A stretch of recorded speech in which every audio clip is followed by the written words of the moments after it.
I now know what Eminem was talking about when he sort of like said that apple pie moment, because I'm standing up here and I really just see all these eyes on me and I really don't know what to say. It's just like, right, okay, where's my lyrics? Okay, so, all right, thank you so much for having me here. Empathy and compassion, and of course that crucial question, you know, do we have to be ruthless to succeed, is perhaps one of the most underlying questions that has been in my life. You know, growing up in South London. Who knows South London? Yeah? Everyone knows. Who's from North London? Boo. Can we give them a... We should boo them. That's what we used to do. When north of the river came over to South Side, we showed them what time it was. SOS Gang Project is was the first complete ex-offender-led project of its kind in the country, and I was really fortunate to be given to be given the right people around me that believed in me enough to give me that chance and to empathise with me and my situation enough to allow me to set it up. I will tell you a bit more about it, but there's some websites up there you can check out. Okay, who knows about Oprah Winfrey? Has anyone heard of her? Yes. Powerful lady. She comes out with this saying, the struggle of my life created empathy. I could relate to pain, being abandoned, having people not love me. Like, growing up in South London, I became a victim on many occasions of crime. I got robbed, had all my money taken. I was going out with this fantastic girl, was robbed at knife point. And it was embarrassing. And I saw so many people around me become victims. I made a very crucial decision that I wasn't going to become a victim anymore. And that was the issue. From that point, my life became the Junior show, yeah? If you're not bringing something to me, if you're not bringing me some sort of respect or something that interests me, I ain't got time for you. It was like that. And, you know, the problem with that, with living that sort of life, and I wouldn't even say I was involved in a gang, I'd say I was involved in a group of friends, and we all know what it's like. Road life is sticky, yeah? People bring you beef even when it's got nothing to do with you, and suddenly I found myself constantly representing, constantly doing stuff that just got further and further ahead until I ended up here. And in 2001, I was sent down for 12 years. And I'm not that young, trust me.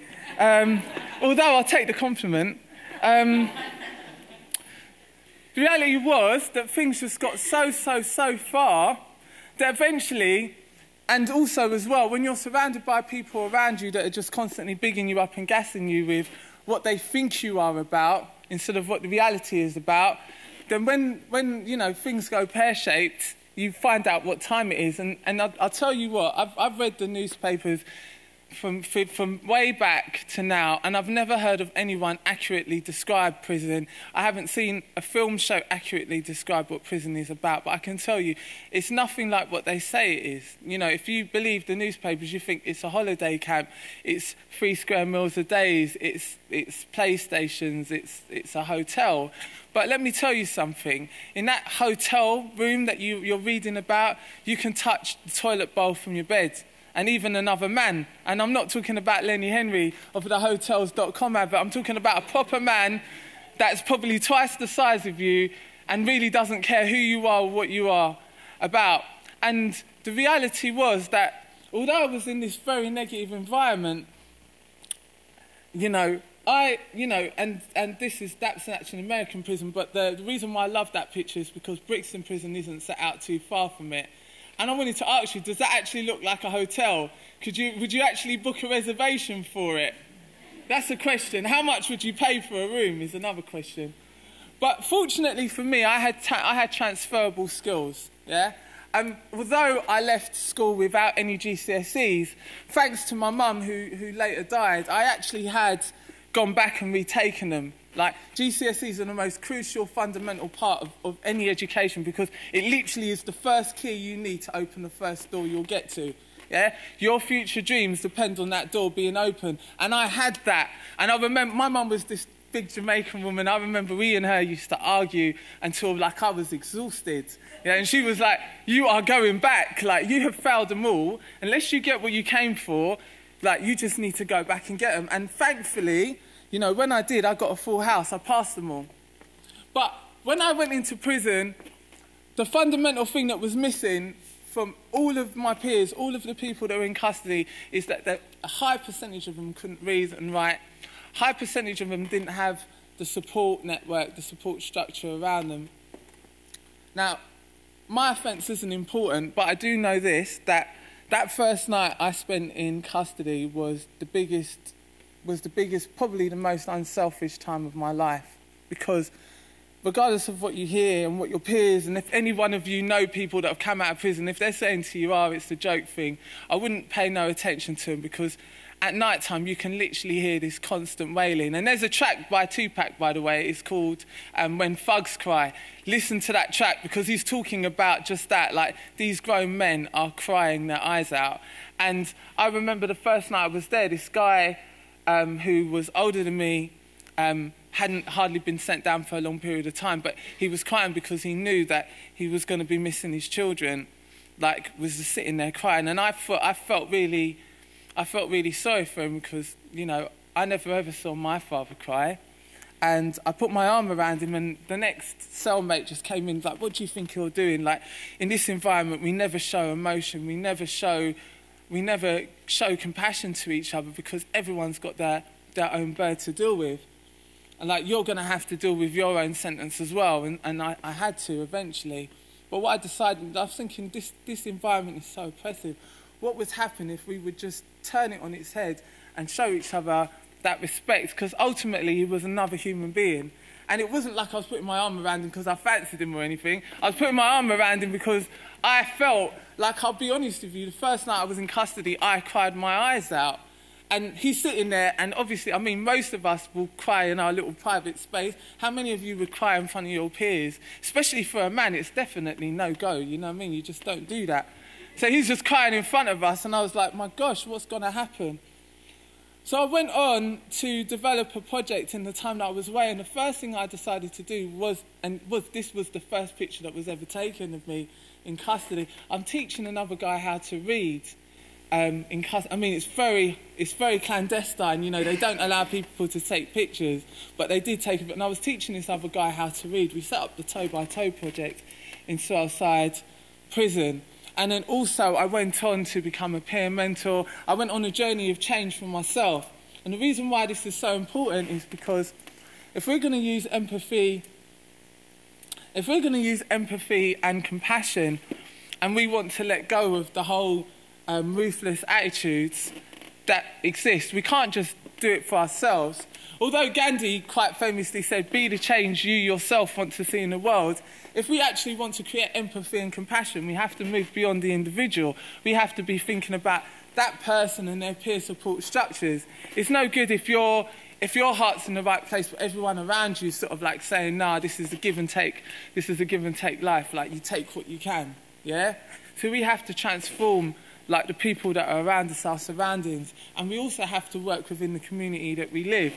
Because how many of you know communities that are oppressive? Or how many of you know communities that you wouldn't go to because it's the time of day, maybe there's that postcode, maybe there's that territory thing going on? We all know what the reality is. And so we have to move past that if we're going to really create proper change. And what's really important about that is that in academic terms, it's actually referred to as the holistic factors of offending. We can change people's offending behaviour simply by changing the peer group that they're with or changing the community that they live within. And having set up SOS Gangs Project, one of our biggest tools that we might do is to move somebody because of gang rivalry, you know, all of that gang friction. That's quite a useful tool that we use. We have to deal with the perception versus the reality. Perception is that, for me, as a young person, that everyone's a victim. Like, I'm going to take what I can, yeah? There's certain people that sort of like, you only live once. so make it count and all of that stuff. The reality is your life is so important. Your life is the most crucial thing, the most valuable thing that exists. And I'll tell you why, because if something happened to you, your parents would flip out. They would flip out because you matter the world. You are the world to them. They'd expect you to do the right thing. With gangs, that whole gang and the family network is changed. It's misconstrued. They might, for example, it was quite common for me to be nice to all my boys within the group, but in terms of our enemies or in terms of people I didn't know, that empathy and compassion didn't exist. We need to turn that on its head. And one of the crucial things that we do through SOS is having a tailor-made holistic approach. So we have that young person at the centre of what we do, but we also create many different routes for the community and ourselves to engage with other people as well. So we've got Facebook, we've got a YouTube channel, and we've got a website, we film. These are all things that you should check out. But our personal belief is that someone who's been there and done it can relate firsthand to the young people that are going through it. And also, having a complete ex-offender-led project means as well that we can train people that are coming through the system, which is a vital resource. It's incredible to think how far the project has come. At the beginning, they were saying, well, you know, you're going to have this ex-offender working with other gang members, he's going to tell them everything. And the reality was anything but. And fortunately for me, setting up the project because people had passion and believed in me and could relate to what I was doing and gave me that chance made the world a difference. And in fact, these statistics are actually quite old now, but in fact our reoffending rate is less than 10%.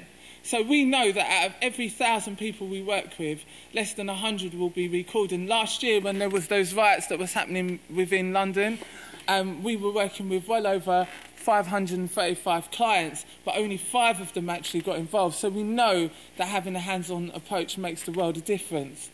So that's me. Thanks for listening.